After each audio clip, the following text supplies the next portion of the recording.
رسول اللہ صلی اللہ علیہ وسلم نے فرمایا کہ جو یہ کلمہ ایک دفعہ پڑھے تو اللہ 20 لاکھ نیکیاں عطا کرے۔ کتنی نیکیاں بھی؟ 20 لاکھ نیکیاں۔ سبحان اللہ، یہ بہت بڑے تاجر کو بھی ایک دن کی کمائی 20 لاکھ تقریباً نہیں ہوتی ہوگی، تو وہ کوشش کے ساتھ پہنچ جائے تو پہنچ جائے۔ یہ 20 لاکھ، آپ کتنے خوش قسمت ہیں، یہاں 2 گھنٹے بیٹھے ہیں اور 2 گھنٹوں کی برکات یہ کہ جب آپ اٹھ کر جائیں گے تو آپ کے جنت کے بینک میں 20 لاکھ نیکیاں اللہ جمع کروا دے گا۔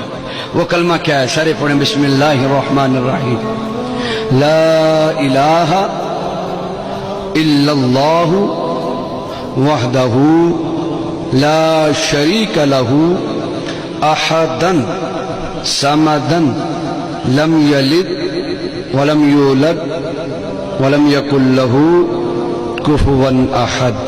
جس نے پڑھا اس کو مبارک ہو۔